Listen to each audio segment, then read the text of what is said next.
Vestina yasigaye muri Canada. Murindahabirene na Dorcas bagarutse bonyine batandukanye burundu. Vestina yabashaka kwidekarara. Vestina ajya kugenda yasize ngo yirukanye umukozi w'umukobwa. Muri kwa kwirukana umukozi w'umukobwa hari musaza wa Vestina. Nawe Vestina amaze kugenda nawe arigendera. Ejo bundi nk'iminsi tatishize kuwa kabiri kuwa gatatu. Kuwa kabiri umunsi Vestina arekura rokete yuko umugabo wa kabiri atazongera kumubeshya, agomba kuba amuzi, azi umuryango we, azi inkomoko ye, buri kimwe cyose ko atazongera guhubuka. Uwo munsi hari imodoka ya Move, izi Move za Volkswagen ni nazo ngo zikunda gutwara Idirisa na Vestina. Nta modoka batunze mu rugo. Abavuga ngo bafite amamodoka ngo Vigo ngo V8 ngo Texel ngo biki, nta modoka batunze, ntayihari. Bitegera Move cyangwa se izi bavuga ngo taxi voiture za Move Volkswagen. Ikindi inzu ya Kabeza ni inzu yashatswe mbere yuko Vestina asezerana na Idirisa mu murenge. Iyi nzu yari ituwemo Vestina na Dorcas niyo babanje kubamo, yishyuwe mbere, hanyuma Vestina na Dorcas bivugwa ko ariyo babagamo na mbere yuko Vestina asezerana n'umugabo we Idirisa. Babwire ngo arakodesha, Vestina n'umugabo barakodesha hariya hafi y'isoko rya Kabeza kwa Idirisa na Vestina. Dore ngaha hariya barakodesha inzu ya kadasiteri ngiriya. Hanyuma babandi bavuga ngo Idirisa ngo yagurinze sebukwe, ngo Idirisa ngo atuye mu nzu yiwe, ngo Idirisa ngafite ama V8 ngafite ama Vigo ngafite ibiki, ntabihari rwose. Ikindi n'ikimenyamenya, Idirisa afite imbwa utubwana tubiri, imbwa izi ebyiri. Yewe mpanyuze naranabyitegereje, naritegereje inga imiryango RGB iza kwafunga. Imaze gufungira rero Julien Kabanda, nibwo rero Idirisa na Vestina bivugwa ko Pastor Julien ariwe, bivugwa ko Pastor Julien ariwe waba warahuje Idirisa na Vestina na Murindahabirene, ndetse hanyuma babahuza na Pastor Jackson wo muri Nazareni kugira ngo azabashingire, azaba ari usezeranya uwo muhango w'ubwo bukwe. Rero byarakomeje. Hanyuma muribuka amagambo yavuzwe, amagambo yavuzwe Pastor Jackson yabwiye Vestina, ayabwira Idirisa, ka video akabahereze. Abantu twavuzeho ni babiri, yego, nabo mfite impamvu ndi bavuge. yego. Uwa mbere navuzeho ni sinana mufoto twabivuze mu ntuzi, ni Eric Semuhungu, yego. Undi ni Miss Muheto. Kubera iki? Kubera ko nawe hari uburyo social media ritangiye kubitwara mu bundi buryo, babivuga mu buryo butari bwo, biba ngombwa ko tushaka ko yavuga ko yafashwe yanyoye atwaye ikinyabiziga yanyoye bisindisha. Assistant Commission Rutikanga Boniface, afande Rutikanga Boniface yavuze ku byamamare bigeze kuri bitatu. Avuga kuri Miss Muheto, avuga kuri Semuhungu witwa umutinganyi, wa mutinganyi Semuhungu, muvugizi wa polisi yamuvuzeho. Avuga, reka tubaze twumve uko byagenze. Nira nubundi kubitandukanye. Bwakeye bute, muri bwakeye bute rero, bwakeye bute, mwiriwe mute, bwakeye bute, bimeze bite. Hanyuma ukibaza ngo amakuru ki, bimeze bite, kubera iki ari uko bimeze. Hanyuma rero munyemerere turebere hamwe kubyiriwe ejo mu bitangazamakuru bitandukanye. Ejo bitangazamakuru bitandukanye ku mbuga nkoranyambaga hari iki, hiriweho ibintu bitandukanye, bitandukanye mu buryo bumwe cyangwa se ubundi. Ariko kandi ushobora kwibaza uti ibi bintu ni ibiki, kubera iki ibi bivugwa, ese ni ukuri cyangwa se ese ukuri. Rero iyo ugiye kureba usanga amwe mu magambo tuvuga cyangwa se mu byo tuvuga muzo tubara tukabara kuri social media hano ku mbuga nkoranyambaga, hari ibyo usanga ari ukuri, hari ibyo usanga bitari mu kuri, ariko kandi ukibaza ngo mbese kubera iki ibi bivugwa bimeze bite, byifashe bite. Ku munsi w'ejo hatambutse inkuru zitandukanye mu buryo bumwe cyangwa se ubundi, aho umuvugizi wa polisi y'u Rwanda Assistant Commission Rutikanga Boniface, afande Rutikanga Boniface, yavuze ku byamamare bigeze kuri bitatu. Avuga kuri Miss Muheto, avuga kuri Semuhungu witwa Umutinganyi, wa Mutinganyi Semuhungu, umuvugizi wa polisi yamuvuzeho, avuga, reka tubaze twumve uko byagenze. Sinana mufoto twabivuze mu bivuze ni Eric Semuhungu, yego, undi ni Miss Muheto. kubera iki? Kubera ko nawe hari uburyo social media ritangiye kubitwara mu bundi buryo, babivuga mu buryo butari bwo, biba ngombwa ko tubishaka. Ko yavugaga ko yafashwe yanyoye atwaye ikinyabiziga yanyoye ibisindisha, ari bavugaga ntawakurikiye neza, hari nakoranye nawe ikiganiro nyuma gato yo gufunga. Yego, ariko yenda ibi bindi byavugwaga singoma ko mbivugira ahangaha, sindi mu mwanya kuko nababivugaga singoma ngo mbasubiza akakanya ahangaha, ariko kuko ibyo bavugaga byagombaga kuba console indirimbo, ndagira ngo wumve amagambo arimo, wumve jewe guyu muziki mba ubutumwa mbashaka. Yego, yaravuze ati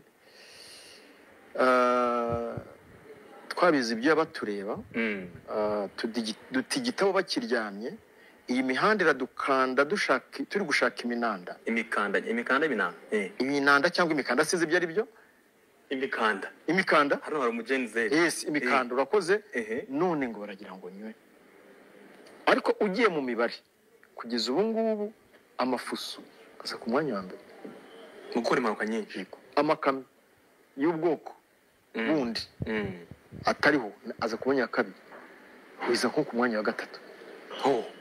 Gusa nanone hari ukuntu nanjye bijye bidutangaza, hari igihe ziza ukagira ngo zatumanyeho. Avande kuri hoho turabyumva, ariko se moto yitwa Spiro abaturage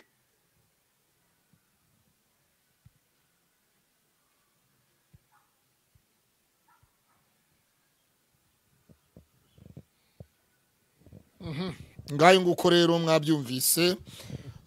Uwo ni umuvugizi wa polisi y'u Rwanda, bwana Assistant Commission Boniface Rutikanga. Uwo rero niwe warurimo akorana ikiganiro n'umurungi Sabe wa Isimbi TV, avuga ku bastare, nyuma yaho avuga no kubijyanye n'impanuka zo mu mihanda, harimo cyane cyane ko ziterwa cyane cyane amakamyo y'amahoho. Rero umuvugizi wa polisi Boniface Rutikanga yararimo arasobanura uburyo iyo zikora impanuka ngo wagira ngo ziba zatumanyeho, ujya kumva ngo hanaha impanuka irabaye yahoho, ukumva hanaha impanuka yahoho irabaye, ukumva iri impanuka yahoho irabaye, ukumva mu majyepfo impanuka yahoho irabaye, ati wagira ngo ziba zatumanyeho. Mu by'ukuri rero polisi y'u Rwanda turayishimira umunsi ku wundi, kubera yuko ni keshi ikangurira abanyarwanda batwara ibinyabiziga kwirinda mu muhanda, kutitaba amatelefone, kutitaba telefone utwaye ikinyabiziga, ndetse no kwirinda umuvuduko, no gucunganwa n'icyapa mu mihanda ya kaburimbo. Ahenshi ahari kaburimbo n'ibyapa biba bihari. Rero hari icyapa cya 40, cya 60, cya 80, ariko nta cyapa cy'ijana ndabona. Icyapa cy'ijana sindakibona. Rero ibyo nibyo yasobanuraga ku Isimbi TV, avuga ati mu by'ukuri abantu bakwiye kwirinda impanuka, abashoferi bakwiye kwirinda impanuka n'uburangare bwinshi bukorwa mu mihanda. Ati ibyo byose rero babyirinze byaba byiza, umutekano warushaho kuba mwiza 100% cyangwa se 90% da. Habayeho kwirinda ibyaha bikorerwa mu muhanda, habaho kwirinda byibuza 90%, tugeze kuri 90% byaba mbese twaba twageze nk'100%. Rero ibyo byose umuvugizi wa polisi nibyo yasobanuraga ku Isimbi TV, ari kumwe na Munyengabe umurungi Sabe w'Isimbi TV. Sabe uremewe. Hanyuma rero tukomeze turebere hamwe tuvuge tuti mbese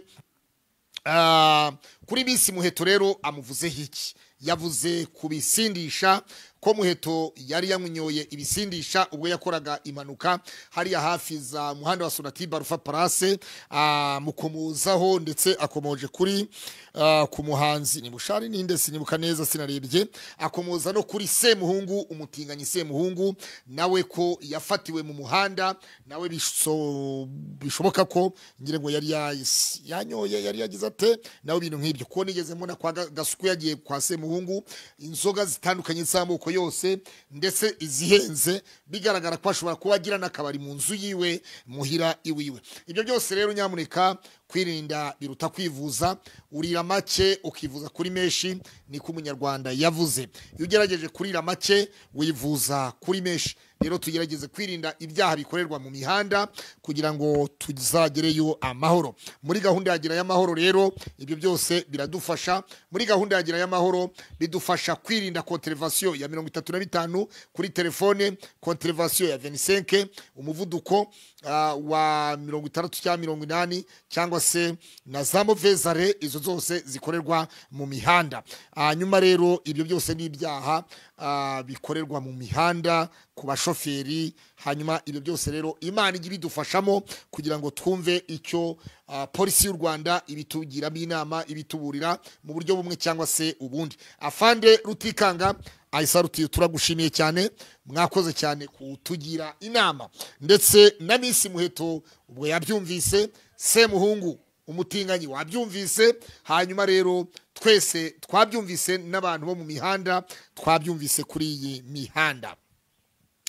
Hanyuma twihuse n'aka video ka polisi y'u Rwanda umuvugizi yavuganaga na Sabe nako muraza kukabona nimukitegereze muri intro nako muri bukabone. Hanyuma ndetse sinibyo gusa muri bubonemo n'utundi tu video dutandukanye two kwa Vestina niho dukomereje. Hanyuma rero ku munsi w'ejo tariki ya 19 bivuga yuko muri Ndahabi Irene ndetse na Dorokasi bageze i Kigali niko bivugwa, ariko kandi biranashoboka kuko nabonye abantu babiri ba postinga uwitwa Laila Wizishomu Kanagara Imakire ndetse na Kamarade Faxman original.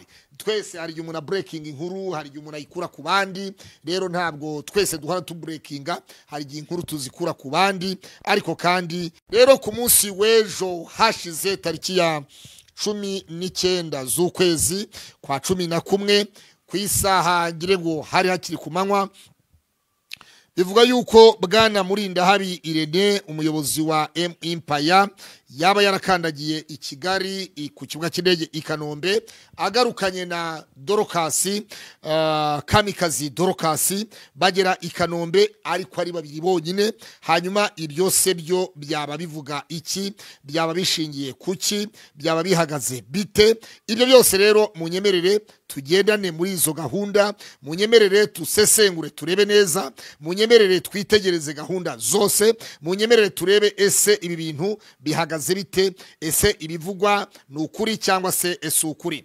Ibi bintu rero ni ibintu mu by'ukuri iyo ugiye kureba usanga uwitwa Ishimwe Vestina ndetse n'umugabo we Idirisa Wedwaogo turebe ese ni ibyo batumanyeho baravuganye. Vestina ajya gutangaza ibi bintu byari byagenze gute mu buryo bumwe cyangwa se ubundi. Hanyuma munyemerere rero nze mbazingurire inkuru nzive imuzi n'imuzingo. Byakomeje kuvugwa no guhwihwiswa yuko byakomeje kuvugwa no guhwihwiswa yuko umuntu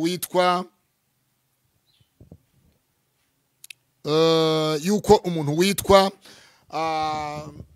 Idirisa umugabo wa Vestina ko yaba yaraguriye inzu famiye ya Vestina.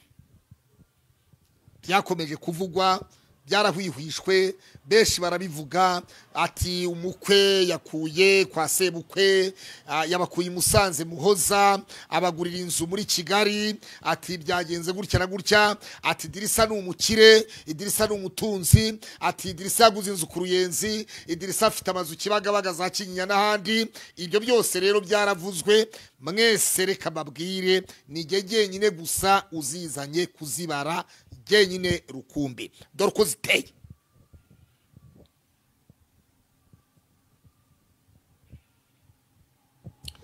nyuma yuko 2024 mu kwezi kwa 11 Ishimwe Vestina yamenyanaga na Idirisa Wedraugo sinzi niba tuba turivuze nkuko riri hari je Vestina yavuze ati kimbabaza ni kimwe ati nuko bavuga izina ry'umugabo wanjye bakarivuga nabi ujye tubabarira buriya uwo mutabana uwo mutararanye uwo mutirirwanye uwo mutagendana cyangwa utitegereje neza ngo usome hari gihe twigeze gusoma amazina kuri attestation de mariage y'umurenge wa Kinyinya igihe Vestina asezeranaga na Idirisa ariko kandi ayo mazina urumva kurigoreka nabwo Wedraugo Edraugo ibintu nk'ibyo urumva rero nabyo bishobora kuba byatugoramo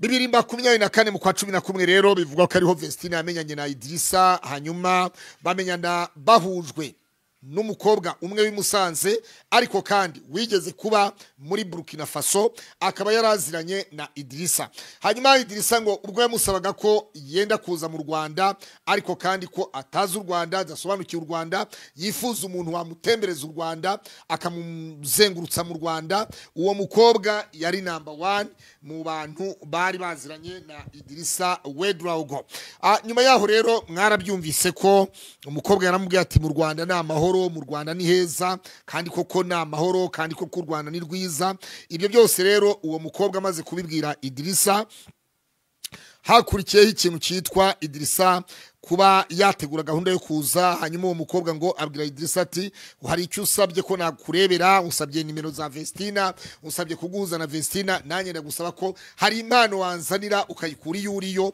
ukayizana mu Rwanda so twarabivuze rero nejo twabisubiyemo ko Vestina na Idirisa bamenyanye 2024 mu kwa 11 bashingirwa mu murenge mu kwa mbere tariki 15 z'ukwezi kwa mbere 2025 mu kwezi kwa karindwi rero 2025 niho bakoze mariage yabereye mu Ntare Arena irusororo ubwo MC mwaramubonye MC yavugaga mu rurimi rw'ikifaransa hanyuma akaba umusemuzi mu Kinyarwanda cyangwa yavuga mu Gifaransa umusemuzi agakira mu Kinyarwanda kugira ngo na famille ya Idirisa nayo ibashe gukurikirana umuhango w'ubukwe ibyo ni ibintu rero byanyuze ubukwe bwanyuze ubukwe bwera bwanyuze umuhango wa mariage wanyuze kuri Empire kwa Murinda habi Irene hanyuma rero icyakurikiye n'igiki hakurikiyeho ko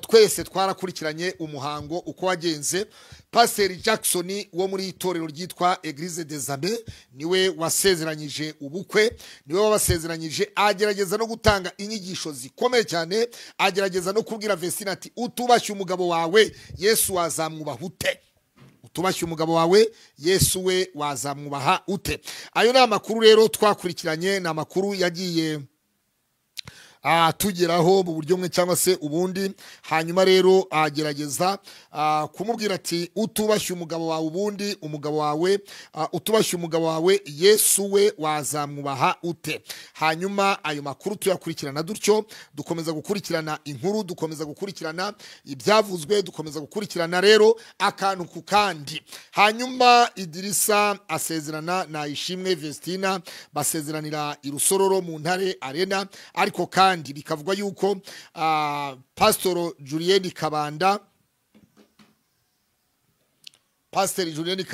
niwe wari gusezeranya Idirisa na Vestina ariko biza gukomwa mu nkokora nuko itorero cyangwa se ministry ya Julien Kabanda yaje gukinga imiryango RGB iza kwafunga imaze gufungira rero Julien Kabanda nibwo rero Idirisa na Vestina bivugwa ko Pastor Julien ari we bivugwa ko Pastor Julienne ariwe waba warahuje Idirisa na Vestina na Murindahabirene, ndetse hanyuma babahuza na Pastor Jackson wo muri Nazareni kugira ngo azabashingire, azaba ari usezeranya uwo muhango w'ubwo bukwe.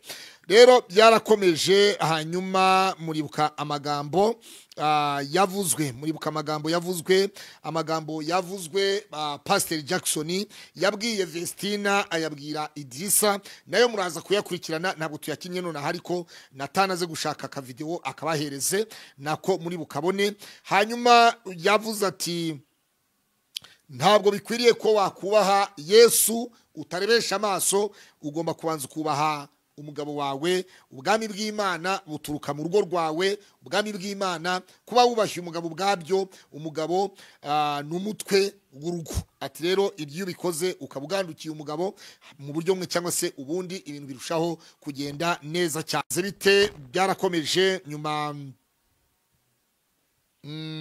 byarakomeje biza kuba biza gukomeza Vestina aza kugaragara mu ruhando rwa showbiz nyarwanda, ndetse mu myidagaduro, mu mbuga nkoranyambaga, mu by'imyidagaduro, cyane ko ari abahanzi ba gospel, mu ndirimbo za gospel, mu ndirimbo z'iyobokamana.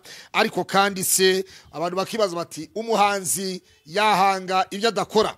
Ese umwarimu yigisha ibitamurimo? Yigisha inyuguti atazi? Yigisha ibintu atazi? Ibyo byose rero benshi babyibazaho bati uru rugo rw'umwana Vestina n'umugabo we wo muri Burkina Faso, kubera iki bigenze gutya hakiri kare? Kubera iki byifashe gutya? Kubera iki urugo rusenyutse? Kubera iki bigenze gutya? Ndashaka kubabwira rero ntabwo Idirisa na Vestina bigeze batura ku Ruyenzi. Ufite gihamya nawe aratwereka iyo nzu batuyemo. Ahubwo ntabwo Idirisa yaguriye inzu kwa sebukwe, ibyo nabyo yari imbeho. Byatangazwaga ko yaba yaraguriye inzu kwa sebukwe, yaba ari we wabimuye i Musanze akabazana mu mujyi wa Kigali. Ntabwo ari ukuri, ahubwo sebukwe wa Idirisa byavuzwe ko yari umusirikare. Nibyo koko yarakoze, yakoreye igihugu, kandi urumva bivugwa ko ashobora kuba yaragiye mu zabukuru. Rero urumva ko yahawe impamba, amaze kubona impamba kandi yarakoraga, n'urugo rwe rwarakoraga, yashe kuvuga ati nanjye ngomba kujya gutura i Kigali. Mbibutse ko uyu mubyeyi atuye mu murenge wa Bumbogo. Hanyuma rero abavuga yuko Idirisa yamuguriye inzu Kinyinya yagize gute, ntabwo ari ukuri. Ni umusaza wihinze n'urugo rwe n'umuryango we, hanyuma aza kwituza ubwe i Kigali nk'umusaza ushoboye, nk'umunyarwanda, nk'intore watojwe, intore, umusaza usobanutse. Rero dukureho ibyo bintu bivuga yuko Idirisa yaguriye inzu kwa sebukwe. Ibyo rwose tubikiriyaringe, tubikureho, ntabwo ari byo, nta nzu yabaguriye. Ikindi turi bukureho ni amagambo avuga ngo Idirisa ni umukire, Idirisa afite amamodoka, Idirisa ayoboye ONG ikora mu bihugu 17. Iyo ONG harya ngo yitwa ngo iki? Sinzi ko nayumvise bamwe bayise cyangwa banayise kera, ariko kandi twari nabibonye twese mu nyandiko aho byagendaga bigaragara. Niba ari Idirisa bavukana witwa amazina yose ukuriye iriya ONG ntabwo mbizi, ariko icyo ikigo Idirisa akoramo,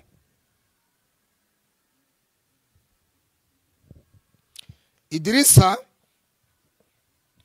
ikigakoramo gitandukanye n'ikigo bavuga, kubera yuko bivugwa yuko Idirisa akora mu kigo kimwe, ikigo akoramo si bwo mana yanjye, ikigo akoramo ni ikigo gifitanye isano n'abafite ubumuga.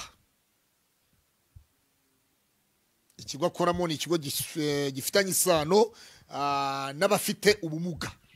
Rero abavuga ngo ayoboye ONG iyi niyi yitwa gutya, oya, ntabwo ari byo. Ikindi ngo Idirisa ngo yaguze inzu, ngo yarongoreye mu nzu yiwe mu buryo, ibyo nabyo ntabwo ari byo. Ni Kabeza hariya, hafi n'isoko rya Kabeza, tubyite gutyo. Hari hejuru y'umuhanda, hari munsi y'umuhanda, hari hirya y'umuhanda, hari ibintu nk'ibyo. Ni muri Kanombe Kabeza. Numvise baje hadi barayi banahavuze, numvise bagodifada barahavuze. Rero nanjye reka babwire mbi clearinge, babwire ngo arakodesha, Vestina n'umugabo barakodesha hariya hafi y'isoko rya Kabeza, hafi aho ngaho. Babwire ngo bishobora kuba hejuru y'umuhanda, byaba hirya y'umuhanda, byaba hirya hashyira ya fosi, byaba hirya muri Samuduha, byaba hehe, byaba hino ku Giporoso, ni Kabeza. Ariko nanjye mbi clearinge mbabwire ngo nuko bihagaze. Ku munsi w'ejo nari ndimo ndagenda, hari umuntu nari ngiye gusura za Samuduha. Samuduha rero nari ngiye gusura umuntu Samuduha, umuntu antungira urutoki arambwira ati dore kwa Vestina na Dirisa ngahariye. Hanyuma umuntu arambwira ati kwa Idirisa na Vestina dore ngahariye barakodesha inzu ya kadasiteri ngiriya. Hanyuma babandi bavuga ngo Idirisa ngo yagurinze sebukwe, ngo Idirisa ngo atuye mu nzu yiwe, ngo Idirisa ngafite amavewiti, ngafite amavigo, ngafite ibiki, ntabihari rwose. Gukodesha si icyaha, kandi niza kodesha sinzi igayitse. Ni inzu nziza cyane, ni inzu nziza cyane, ni inzu rwose ubona ko imeze neza, isobanutse, kandi iri mu gipangu cya yonyine. Ibi rwose mbibabwiza ukuri, ntabwo ari ibintu by'ibihuha. Si ukuvuga ngo ni ibihuha, si ukuvuga ngo ni ibiki, oya, ni muri Kabeza mu murenge wa Kanombe. Hanyuma inzu ya kadasiteri. Ikindi n'ikimenyamenya, Idirisa afite imbwa, utubwana tubiri, imbwa izi ebyiri. Yewe mpanyuze naranabyitegereje, naritegereje nejo bundi nejo bundi dusigaye tubara inuze bitewe nuko naraye ku kiriyo cy'umuturanyi ahantu bagize ibyago. Nejo bundi natambutse, hari ahantu kuri etage nasuye abantu, hanyuma mbona arimo arakina n'utubwana tubiri, imbwa ebyiri, imbwa ebyiri, utubwana tubiri. Ibyo bimenyetso mvuze Vestina yumve ko atari ukuri. Hanyuma ikindi nuko Vestina ajya kugenda yasize ngo yirukanye umukozi w'umukobwa. Muri kwa kwirukana umukozi w'umukobwa hari musaza wa Vestina. Nawe Vestina amaze kugenda nawe arigendera. Ni ibivugwa, ibyo ni ibivugwa n'abantu, ntabwo ari twe tubivuga. Twabyumvise, byavuzwe n'abagodifada, byavuzwe n'abandi, twabikotinze tubikura handi. Ariko nyirizina jewe nanjye natambutse ndahazi. Ntabwo batuye ku Ruyenzi, ntibatuye Kibagabaga, ntibatuye Kinyinya, ntibatuye Masizi, ntibatuye Kimironko, ntibatuye Zindiro, ntibatuye Bumbogo, ntibatuye Birembo, ntibatuye hehe, batuye muri Kabeza Kanombe. Aho nanjye ndahazi. Hanyuma biravugwa yuko Idirisa yaramaze iminsi, bivugwa ko ngo yaramaze iminsi avuye muri Canada ndetse kureba umudamu wiwe. Ahubwo saa turibaza, aya magambo Vestina yanditse umugabo yavuye Canada, hari ibyo batumvikanye n'umugabo. Ese aya magambo nayo gutwika indirimbo nk'uko bivugwa kugira ngo Vestina avugwe cyane, yamamare. N'ubundi yarasanzwe yamamaye, bari basanzwe bamamaye na Kamikazi Dorcas murumuna we na Murinda Habirene, basanzwe bamamaye pe, baramamaye, barazwi. Ntabwo ari abantu bo guhishahisha, si abantu bo guhisha mu kafuka ngo oya, ni abantu bazwi, ni abantu ubona ko iyo witegereje Murinda Habirene ni umuntu ufite izina muri ibi bibuga, muri iki kibuga cya showbiz. Murinda Habirene ni umuntu usobanutse, usobanukiwe, nta kintu na kimwe atazi. Ariko noneho se bivuga yuko ngo igihe Vestina yarwaraga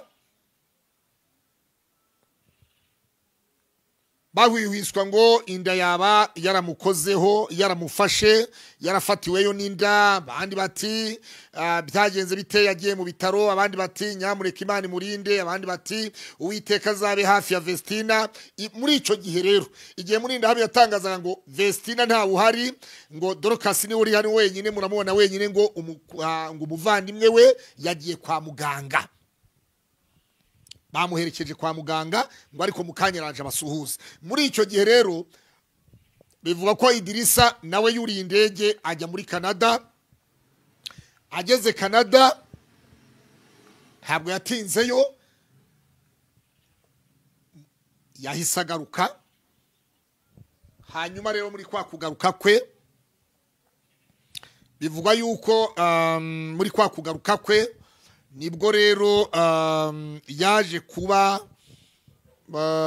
Vestina, urumva yasize umudamu, yumvise ko umudamu warwaye, hanyuma ahita ajya Canada atega indege igitaraganya. Urumva ko ari umuntu ubusanzwe agizenguruka ibihugu, agenda ibihugu mu bihugu mu buryo bumwe cyangwa se ubundi.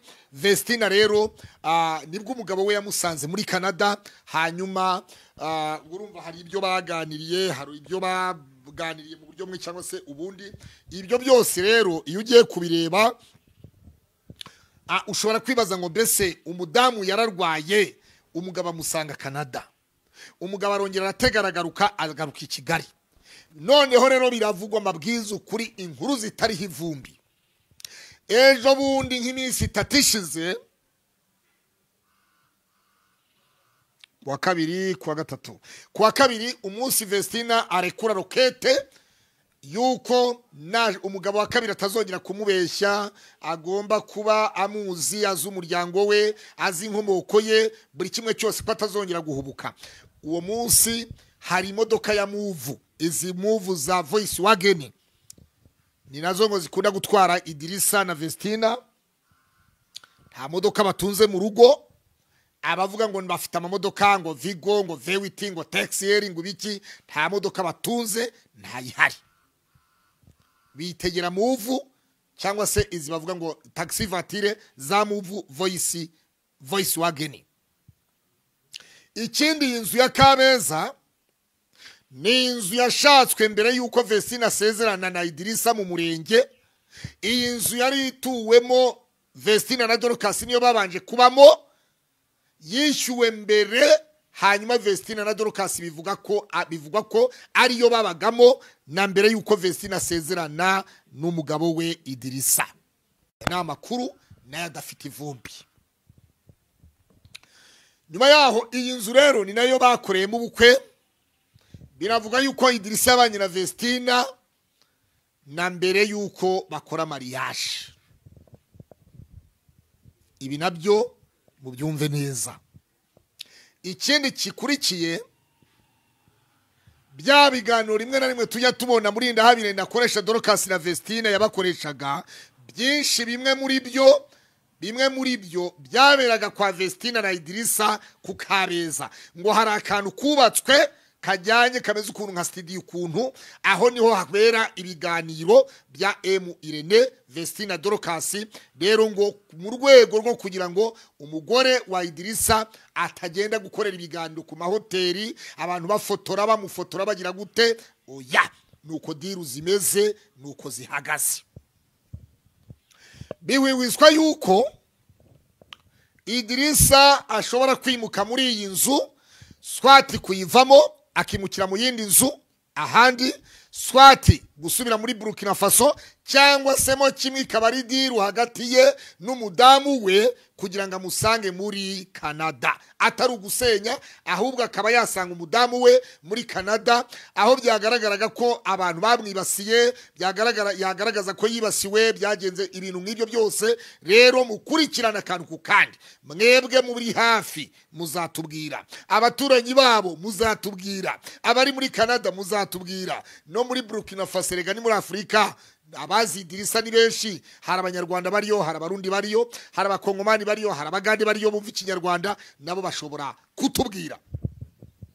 Ariko kandi ushobora gusanga Idirisa ashobora gusanga umudamu we muri Canada, kuko n'ubundi ngo yari amaze iminsi avuyeyo kumureba igihe byatangazwaga ko igihe Murindahabi yatangazaga ko Vestine arwaye. Idirisa n'ubundi ngo yahise atega indege igitaraganya asanga umugore we muri Canada. Aya ni amakuru mbabwira, aya ni amakuru jewe ni aho Vestine atuye n'umugabo we bari batuye, jewe ndahazi. Noneho mbabwire, jewe ndahazi Kabeza.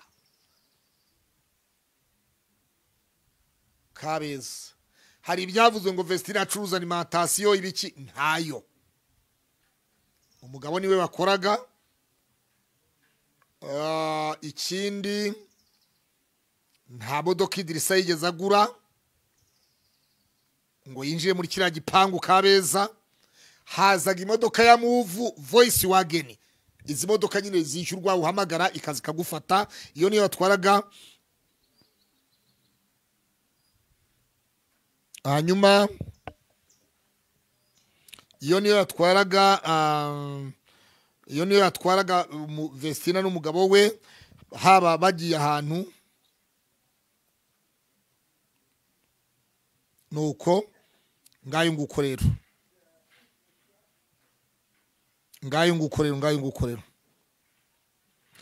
ibi bintu rero iyo ugiye kureba usanga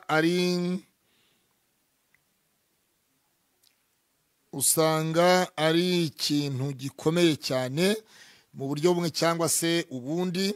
Kandi mbabwire ngo Uwiteka niwe Mana, kuko ari nta jambo Imana ivuga ngo rihere. Mu bintu byose, ibintu byose birahera, ariko ijambo Imana yavuze ntabwo rihera. Aha tushobora kwibaza ngo mbese koko Vestine atandukanye n'umugabo we?